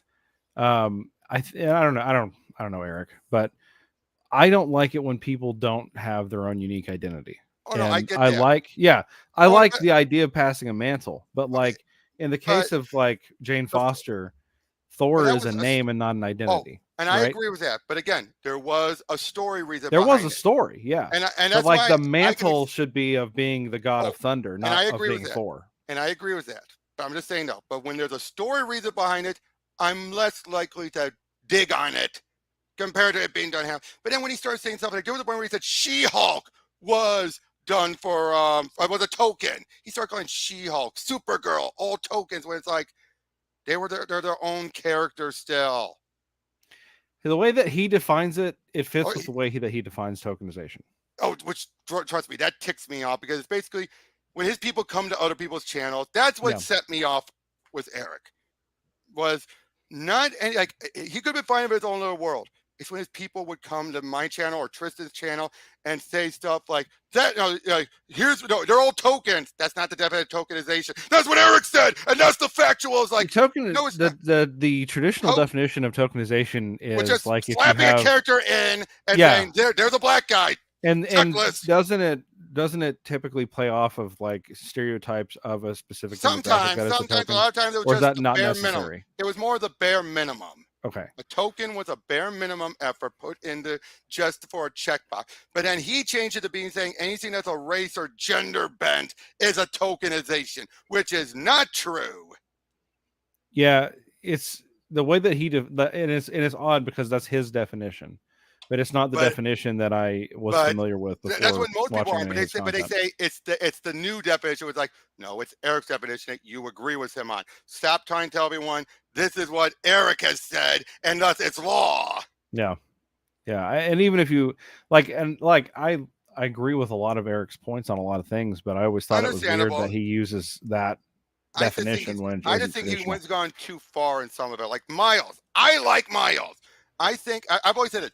If there could be multiple Flashes, why can't there be multiple Spider-Men? That's fair. I hate the Spider people. I'm sick of the Spider I understand people. that. I think they've overdone it. Yeah. Thanks to Spider-Verse. But let's be honest, there have been this multiple Spider-Men since the What Ifs. Most of those Spider-Men are from What Ifs or their little experiments like Spider-Man India. That was just a little experiment. They're just having them meet up with each other now. Yeah. Technically, this stuff has been around for a long time. Yeah, it has been. That's for sure. So they're just having them meet up now. Like I said, Miles was a good starting point. I don't care for him being, once they brought him over, it was a mistake. Yeah, I agree. I think most people would agree that was a mistake. Miles is an example of why I find it frustrating that you have multiple people who have the same name in the same universe now. Again, that was the problem. Being in the same universe. Yeah. Is what made it a mistake. If it like the Spider-Verse thing is fine if it's separate. But it's like when they have all the Spider people all together all the time now, then it not only does it this is just me, this is my 2 cents. I think it devalues Spider-Man and I think it devalues the Spider-Verse because then it's not an event, it's not a big deal because when you made a trilogy. Yeah. Well, hey, at least Spider-Geddon undid the crap Dan Slott did to Mayday. Yeah, thank God.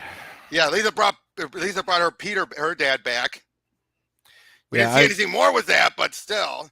I wish that it was just because that's to me like I'm doing a video about I'm working on a video. It's editing takes a while, but I'm working on a video to talk about Spider-Girl and talk about another character and how it relates to what's the other character? I'm curious. It's a surprise.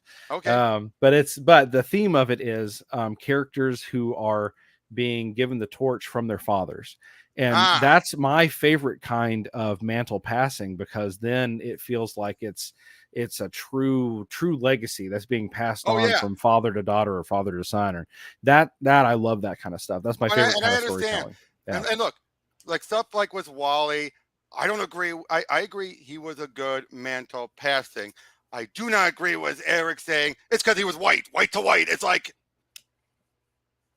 and then of course you have people saying, oh, if he were to do that, why don't we make Black Panther white? It's like, guys, there are some characters you really can't do it to.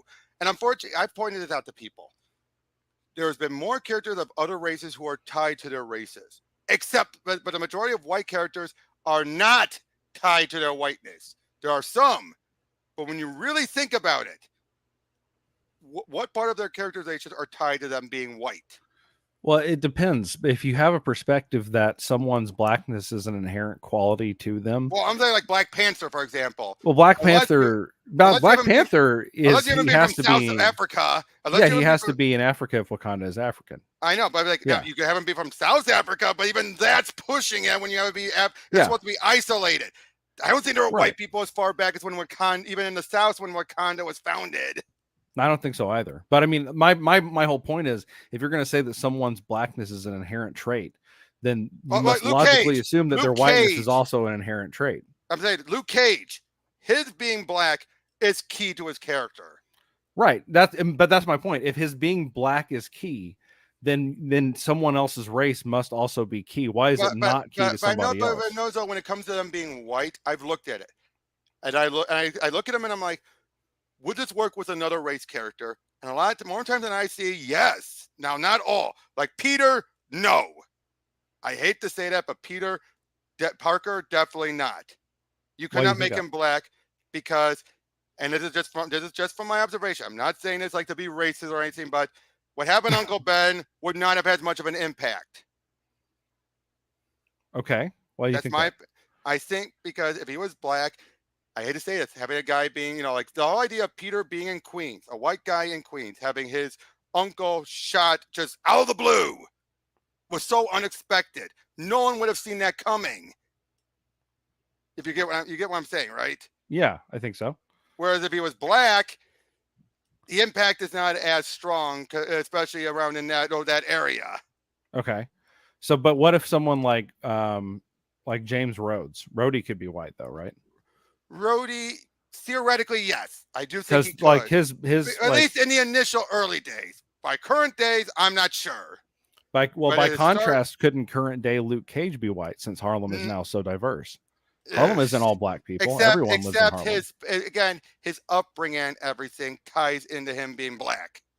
A lot of his upbringing in his early days, especially what led to him getting his powers. Yeah, if the 616 Luke Cage, yeah. Yeah, I'm saying Yeah. that how he got his powers ties into him being black. Yeah. But like Bruce Wayne, nowadays especially, I could see him, a black rich family, still getting gunned down, it being a surprise in that regard. Just the way it happened. Now, would I want that? No, I would not want that. But it'd be much a better, or a black Tony Stark. Could you see a black Tony Stark? Now, would you not saying would you want it? Could you see it working and not lose anything? I don't know. No, I'm just saying, I'm just assuming it's written no different. I'm saying that. Not you're gonna have someone write it and make it crap because they're gonna put in their politics. I'm not saying that.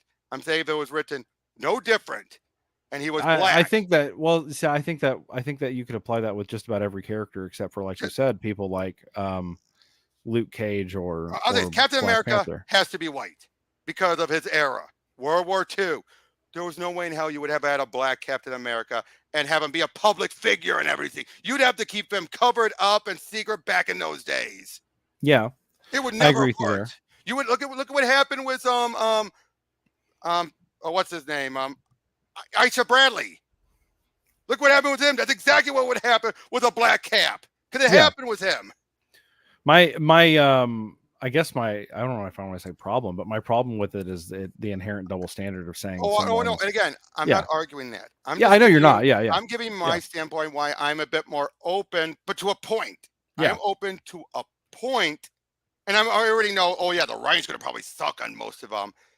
But I'm just saying, in concept, I could see it being more acceptable. I'm more acceptable to some of them in concept. But again, like I said, the execution is going to suck. I already know that because you're not going to have anyone have any nuance with it.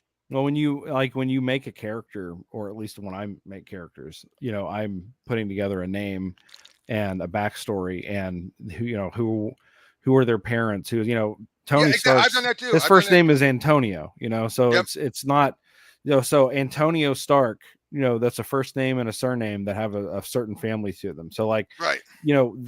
There are intrinsic qualities to characters that are part of them, whether they be white or black or Hispanic or whatever. And I agree with you on that. Yeah. Now I would say this. Here's a case of someone completely different getting the title. Ms. Marvel, but that's not new. Captain Marvel and Ms. Marvel have interchanged to very different characters.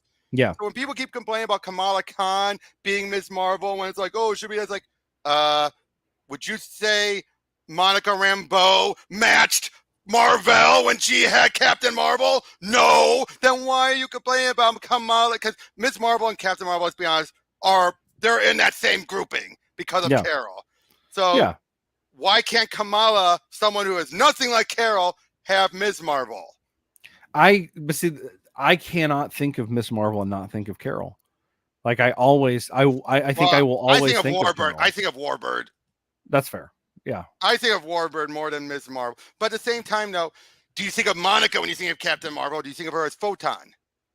I usually think of Marvel.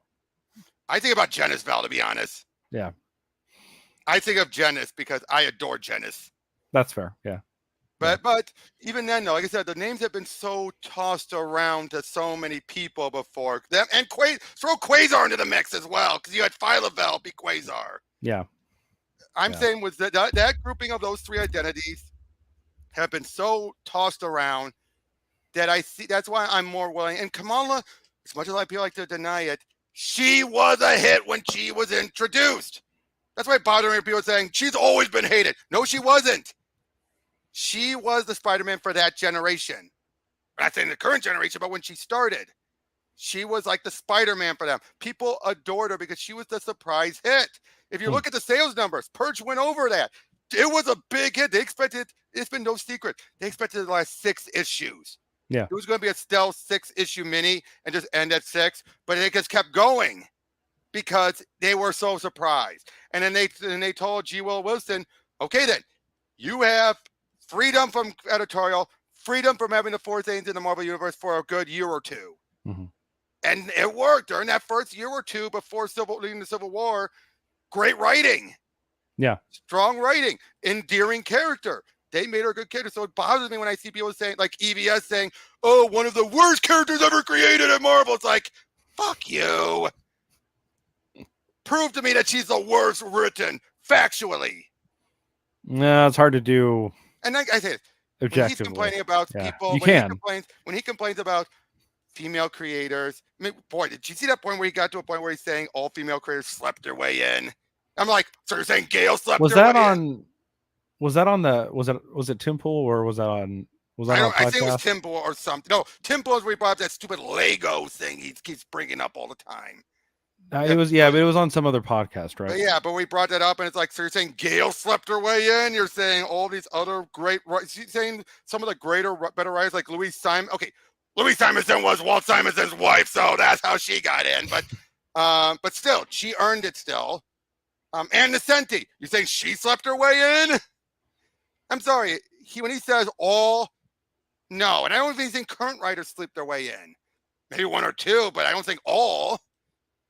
I don't know if there'd be any way to tell one way or the other unless you work there. It's less they slept their way in and more that they had friends who were within the higher places. Big difference. You know what I'm saying? But then also when he acts, going to Kamen America, like no, like if they're all, it's only for girls. If there's a female lead, then they're all girls. And I'm like, so what are you saying? You would never have Jessica Cruz be a lead character then? She would always have to be secondary because. Boy, he keeps waving how he co-created Jessica, and yet when he makes statements like he has with Kamen America, it makes me wonder if he had control of her, would he just have her be secondary to the boys? I wonder if the statement that he makes about how Kamen America is for girls, I'm not really sure where that comes from. Like, is he talking about the issues they deal with, or is it? It's just that they're girls, and he's doing it to dismiss it because he's saying Cyberpunk is for men. It's a manly book. I'm sorry, and yet he has Heather in the book. Yeah, of course she's not the main character. That's why I keep saying. He's basically saying he would have Jessica be secondary to all the other Lanterns, even though he keeps saying I co-created her. Because that's what it tells me. He would have her be secondary to the boys and never stand out because you don't want to cater to the girls. Yeah. When it's like, shouldn't you want her to progress and become a star character? That's one thing that bothers me so much of this. The double standard confusion of these statements that make no logical sense unless you're in the group, in which case they just take what he said as face value and ignore any logic. Sure. Yeah. I'm sorry, I don't mean to go off. No, on you're that. fine. You're fine. I'm happy to talk to anybody about anything. I'm Oh, happy to have you on. I'm glad you came on. And yep. By the way, another yeah, thing. You want to know a case of a character that is so it's very political, and yet, well, you have a creator who's open on his politics, and yet in his comics, he takes jabs at all sides. Hmm. Ever heard of Bomb Queen? I have not. I have Yep, to admit. Jimmy Robinson. One arc has Bomb Queen deal with Obama, Really? and it mocks and ridicules him. And Jimmy is a black creator, and yet he's willing to take pot shots at it. And basically, Bomb Queen brings down the United States government because because he looked at and realized Obama would be the type of person who would want to say, we're shutting down the city she runs. So basically, Bomb Queen would be like, challenge accepted, bitch. Okay. And then he also then did the one dealing with Trump. And again, it's still clearly one-sided, but yeah, at the same time, he basically makes it clear Bomb Queen would be a conservative, clearly. Gotcha. And yet poking fun at it, especially when dealing with one guy who asked for basically saying, we want to get the power back from Trump. So, so basically then what did she call the guy who does it? Says that you were the perfect liberal idiot. Wow. But again, it pokes fun at all. He pokes fun at all sides. Again, he's clearly left-leaning, but he's realizing the stupidity of what's going on in the world with politics. Sure. Yeah. Now, of course, he ends it with her winning the presidency and then killing everyone. And then it turns out it was all a dream. And then it finds out, oh, Biden won. To which he's like, now I'm sure that's a dream. And now that's a dream I could turn into a nightmare.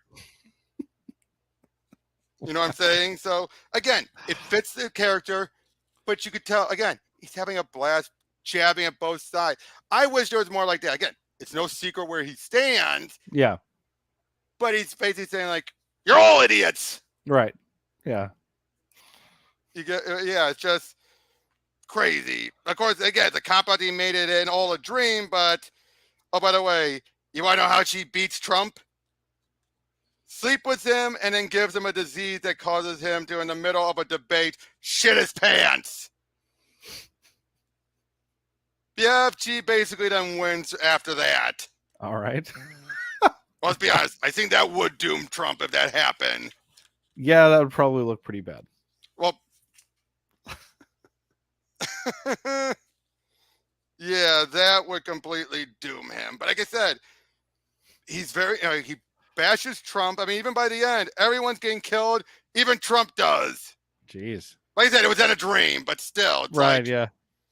But like I said, just the ridiculousness of this book. Heck, technically, this retcons all the other stuff because he basically wrote himself into a corner where Bomb Queen was like died and then reappeared way in the future and then seemed to blow up most of the planet. So they basically said, it's done. And some of that point didn't happen to a point. Let's move on forward. Because really, what else can you do, right? Yeah. Nah. What else really can you do? Especially how can you do stuff continuing in the present? But yeah, basically, after the Obama arc, he just kept escalating more and more and more. And then it's like, crap, what do I do? So this was a soft reboot, but it worked. And again, I wish more people were like this, Yeah. because, have it be, that's what I love about with the Iconic Comics guys. Yeah. Their politics are there. Yeah. They're clearly there. But it's not the dominant side of it, or they're calling out both sides. Well, they're telling a story first and foremost, and I think that's the most important thing. But they call out, it's like the stuff going on with the dark cities and light city stuff. That's clearly politics there. Yeah, it's an allegory. To me, it's an allegory. It's pretty obvious they're talking about COVID. I think, and the COVID to a degree. I think also just red state, blue states. Yeah, it's all environmentalism. Again, it's doing it through an allegory that works. Yeah, and they're not. I don't know. It does remind me of Star Trek in a lot of ways, where people. Oh yeah, like I said, the allegories. They'd have it in a more nuanced position, and they present everything all at once. And then there's some cases where they have those allegories that are not the same allegories, like the whole white and black face. Yeah. When you look at that, you think people keep bringing up saying, "Oh, it's about racism." Not really. because the guy who's supposed to be on the opposite end, the freedom fighter, is the bad guy. Yes, the other guy's an asshole, but he's not the bad guy. The other guy is a terrorist. Yeah. But that's funny when people look at the one thing and one's like, that's not the message, guys. Right. I mean, you know what I'm talking about, right? Yeah, I know what you mean. But am I wrong? Am I right about that? That's the real allegory. Is what is the degree of a terrorist? You know, everything. It's like, yes, one man's terrorist is another man's freedom fighter. Yeah. Very true statement. But in that instance, you were like, yeah, the one guy's an asshole, probably racist, but he's not the bad guy. Because, in fact, I wouldn't be surprised if that was a jab at the Black Panthers. I'll be honest. Could have been. No, think about it back then. What would be the parallel allegory back then? Can you think of anything that would match with someone that's racist but going too far? Yeah, you're probably right. It probably is that. Yeah. Basically saying, like, don't, even if they might have a good point, don't go for the extremists. Yeah. I wish more people would take that advice. Well, but the problem we're having with this CG and all that stuff is they're taking it's become a side of extremists. Yeah, Comicsgate itself, you think, is a side of extremists? It's become that. Comicsgate has become a side of extremists who are, that's why they got to the point where, like, you're not with us, get out, and we're going to ridicule you. They're so quick to jump on each other. Where, again, look at what's going on with Iconic Comics, their fandom. Their fandom, yes, there's some bad seeds.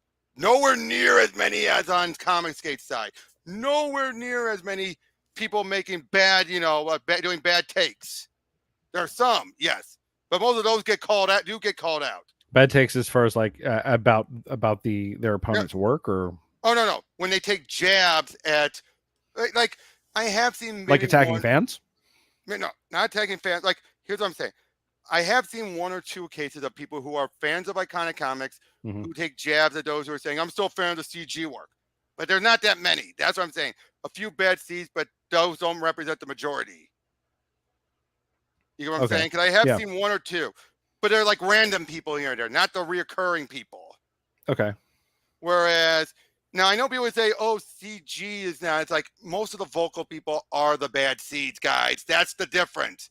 Most of the people on Iconic Comic sites are the vocal ones are not bad seeds. They're good people. It seems like right now, again, kind of as an outsider who just wants to make network connections and make comic books, it's very confusing because I see Comicsgate in one corner, and then I see another corner which is, I guess I'd group you and Nerdette and people in that corner, and then there's a whole other corner. We're the centrists. There's a whole other. Well, if you're in the center, then there's someone that's like really, really, really hard left, where I see people like. Oh, there's the SJWs. They're definitely the SJW woke skulls, like so actual chaos. fandom and organized chaos. Yeah. Those are the woke guys, skulls. Yeah, I don't understand their issue with you guys. Oh, you know why? Because we're not on their side all the way. We call them, and basically people like me and Tristan call out both sides, and both sides hate that. And both sides hate that. I watched her debate with Eric. And to be fair, you do know her debate with Eric. She was sick with COVID. He invited her on, and she was completely ill prepared. She was just like, "Come on in. Can I do this for StreamYard? No, you got to do it on the phone." Well, I don't really have any criticism for I know. I'm just pointing that out for anyone who comes in. My only point was that I felt like that when I listened to both of them, I understood where both people were coming from. And it seemed like they were just talking past each other. Like, I understood very clearly the point she was making, and I understood very clearly the point he was making. And they both. Sorry. So I was just going to say, it seemed like they both didn't understand what the other person was saying, or at least Eric didn't understand what she was saying, or something. And there was I personally feel Eric understood he was moving the goalpost, so he didn't look bad in front of it. That was the case of a blood sport, so he didn't want to look bad in front of his followers, and he also knew they were just going to take everything he said. So he brought her on there clearly to humiliate her, to basically ridicule her and say, "You're wrong. Say your stuff. I'm going to keep telling you how wrong you are." That's what I saw with it, and that's clearly what it was. And it's still, people still bring up saying, "Oh, you're so upset that he humiliated you." It's like, she's made it very clear now the two buried the hatchet. She still doesn't care for him, but the two are now, not going to go after each I other. wouldn't know that she doesn't care for him because their discussion to me seemed very. Oh, trust me, It seems civil to me.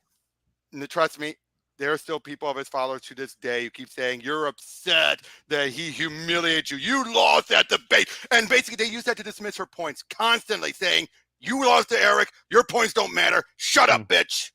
I don't know. It seems civil to No, me. I'm telling you, that. Yeah, First. I understand. I've seen them from come my in. perspective, it seems Mhm. civil to me. And then when I was shocked actually to hear, I don't know if I would say she was defending Eric, but she was certainly defending But she was defending organized chaos's tactics in discussing Eric. Okay, And that surprised me and actually impressed me and made me think because that she had some she knew integrity. what's wrong is wrong.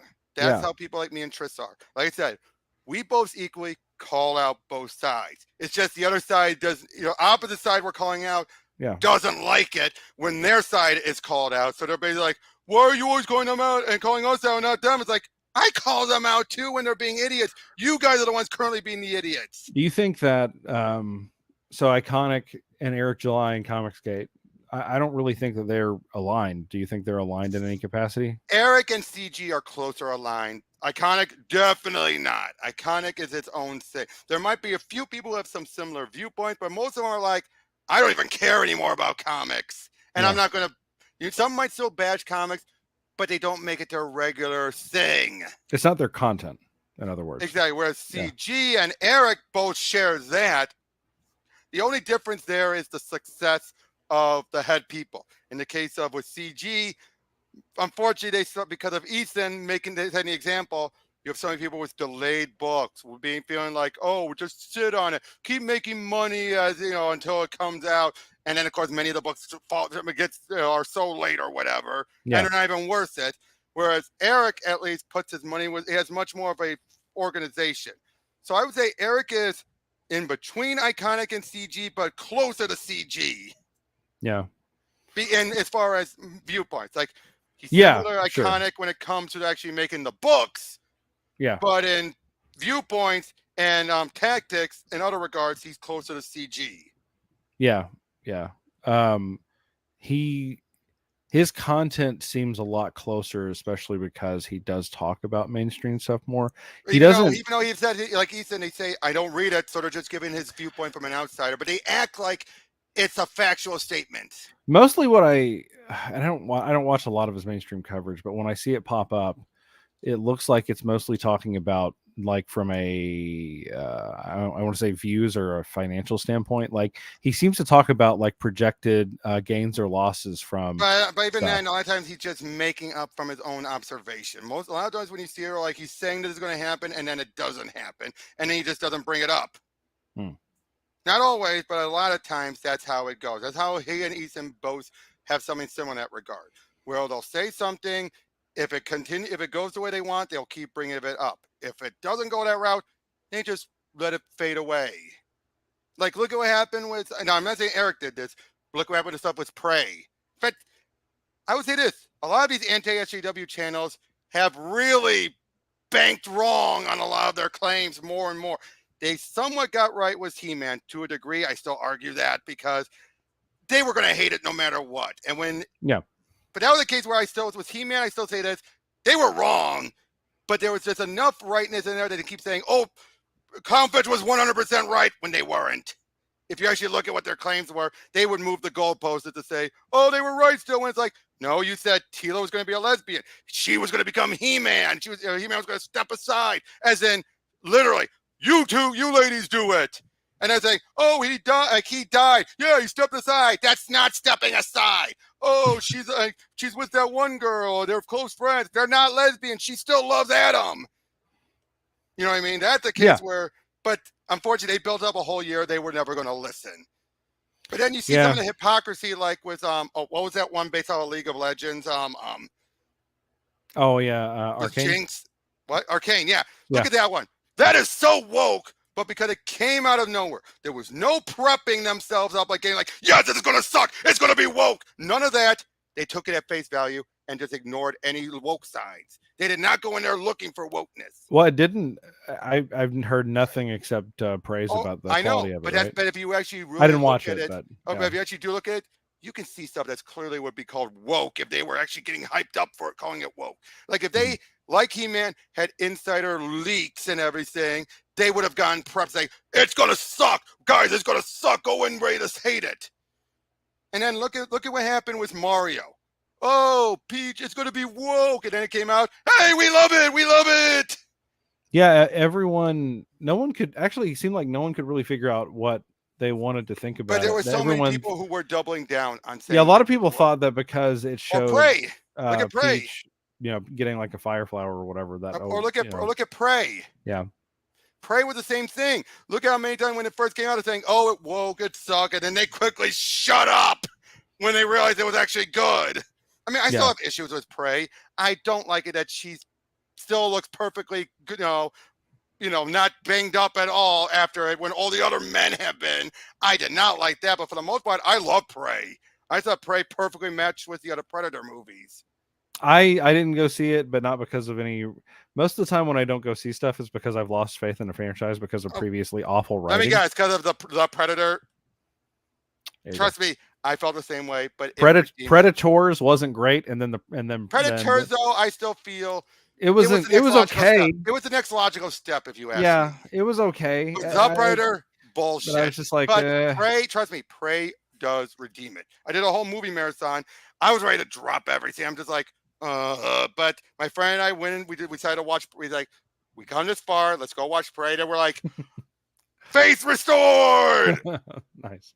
But still though, but you get what I'm saying though, right? They have been proven. They might have been proven right a few times, but they have been more proven wrong by the time it comes. I don't think it matters because like I think that with channels like that, like they just use it to generate like. I know, but I'm saying no, but it's been hurting them though. Them getting caught, doubling down and then realize, oh crap, we were wrong, and then and all that.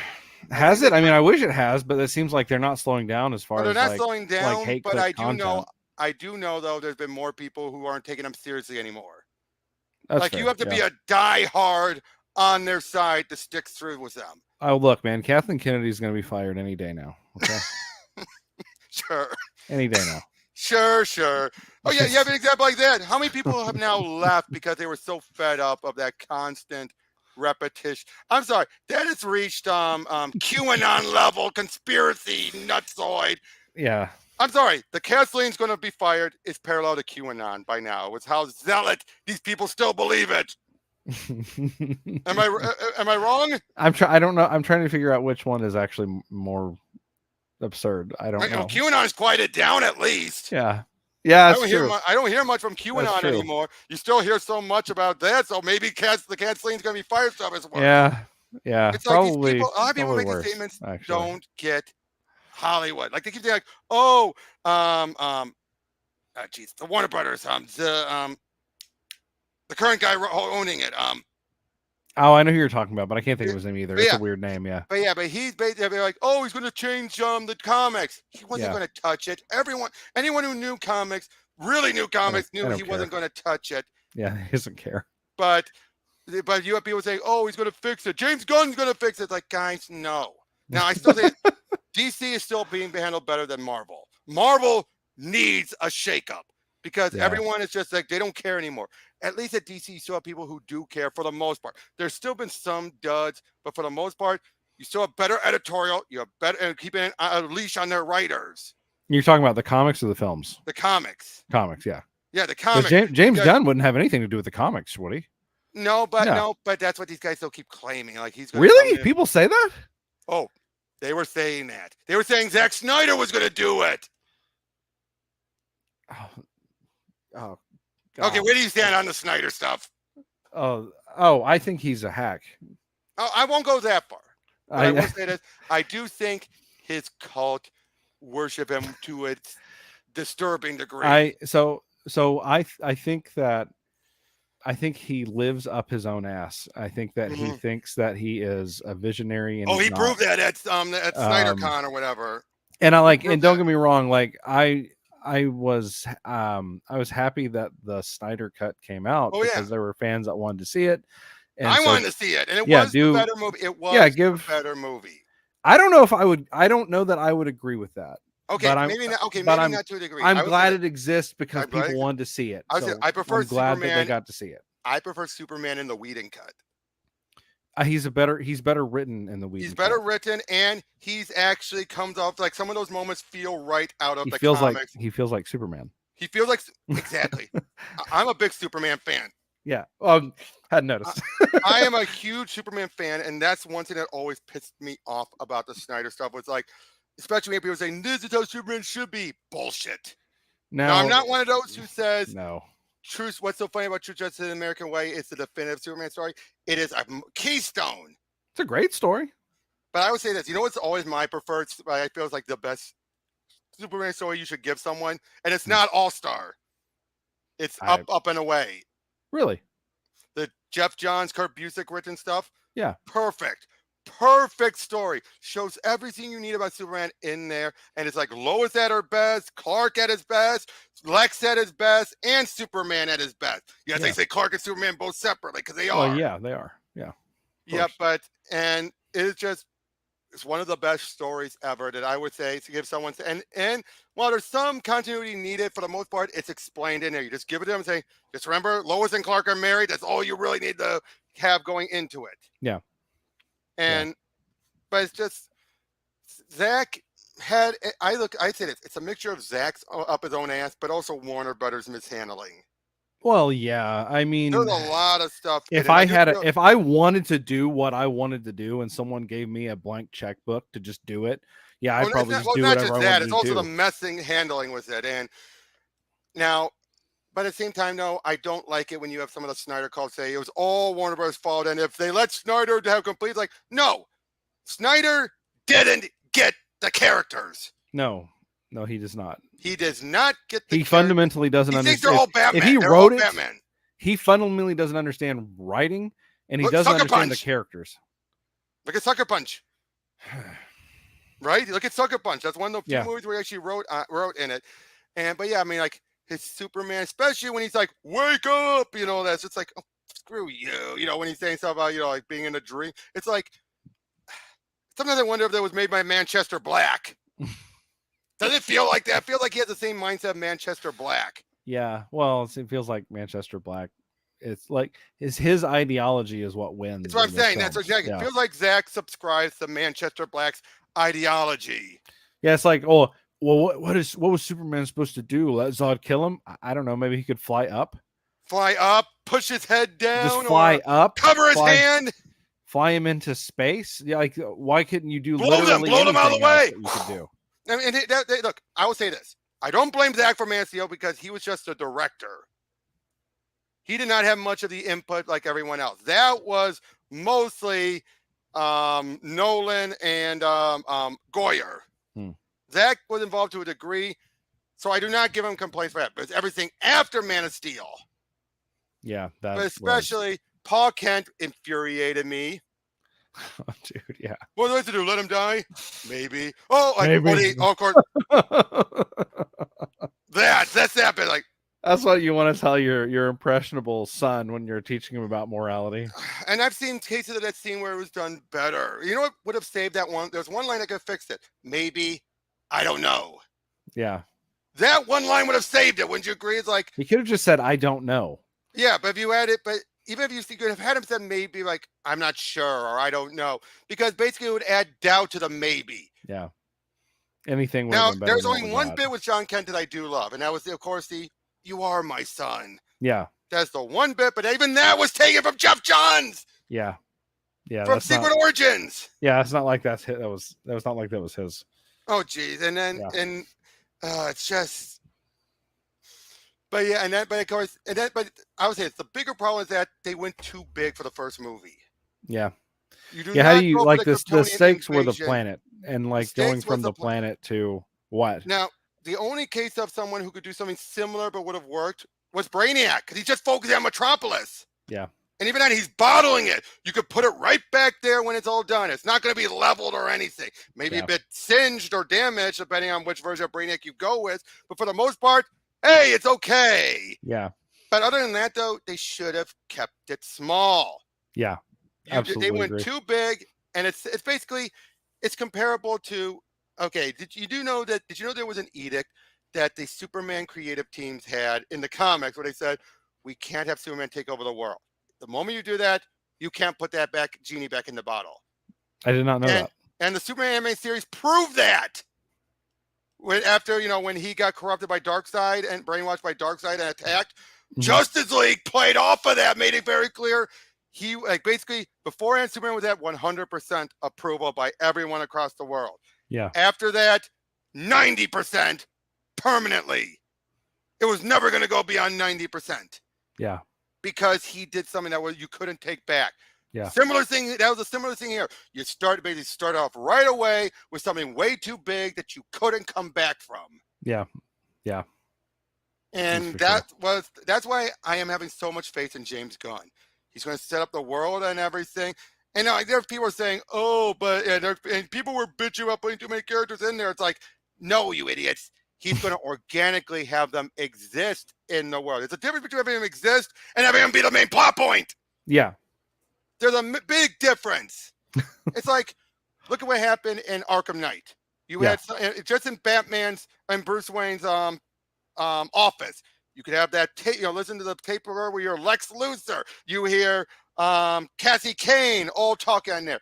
They never show up, right? But it still sets up the world. Yeah, yeah. It's part of the world building. Exactly. Great, it's for the last game of the series, but right, still. yeah, a little late, but hey, we got Suicide Squad still. There you go. Yeah. I'm saying no, but you still set that up, and that's what he's going to do here. It's going to be organic. It's going to be a case where it's like it's going to be a living world, not shoehorned like BVS did. Right. I'm sorry. Exactly. You do not do that, and you do not do that you do it to establish them in the world. You don't do that to set up the next movie. Right. Exactly. And that was the problem with having the cyborg. All that whole scene in there was Diana looking at all the files and Bruce looking at those files and everything. It's like, oh, this is clearly for the next movie. Yeah. And then it's just, but here though, that's why I feel Gunn is the better choice. He's going to help set up this world organically. That's why I'm so glad they're going to jump to Damian and have it be all the other Robins already exist. Yeah. Because I'm sorry, that would take forever. That has always been the big problem. You can't do that. By the time you're ready to get to Damian, you're already going to be the actor doing Bruce is going to be too old. You're going to have to jump to Terry or someone. Yeah, he's going to have a cane.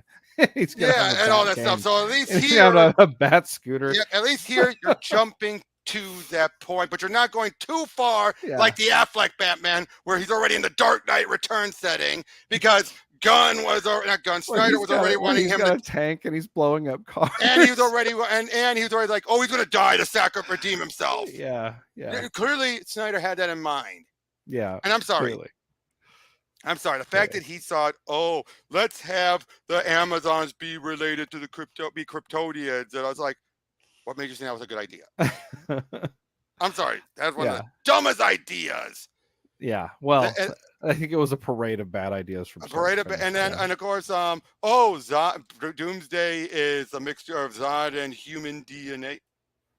That was awful.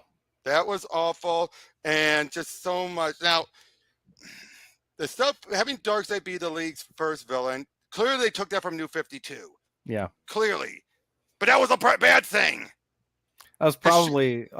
He probably didn't really go into too many back issues. He probably read a couple of the bigger trades, and he probably he cherry picked from big stories. Yeah, That's all he does. He cherry picks and just tosses it in the blender, hit puree, and doesn't care how much that crap's going to taste. Exactly. Yeah. I mean, we've been going for about 2 hours now. Yeah, but we're trying to kind of. I probably need to go ahead and get wrapping up, but I got work tomorrow anyway. So thank you very much for coming on. I appreciate it. I had a lot of fun. Thanks for having me on. Maybe you can come on my channel in the future. It would be great. I'd love to, and I'd love to, especially when I get a little more to show with my comic and everything, and then I can show off some of the work that we've been doing, and that would be great. So thank you once again. I had a great time talking to you, and. Take it easy, man. Thanks again. Yep. Okay, everybody, thank you so much for joining. I just wanted to go ahead and just give a quick final word. I really appreciate Robert coming on and spending 2 hours with me.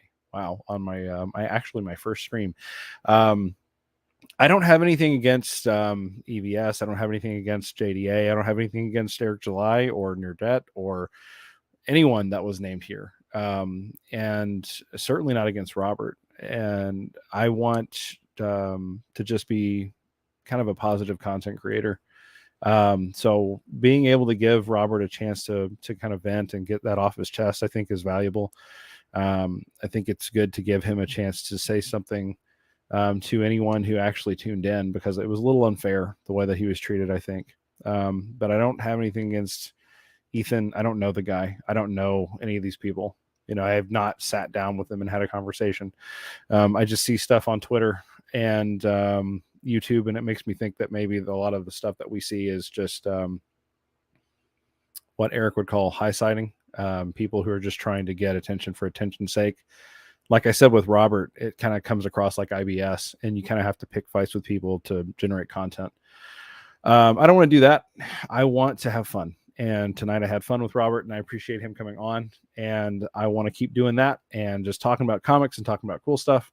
And Kamen America is a great comic that I highly recommend. So to everyone who took the time with us tonight to watch, I know at one point we had 6 people watching, which is really cool. Thank you for stopping by, and I hope that you'll join us next time. Take care.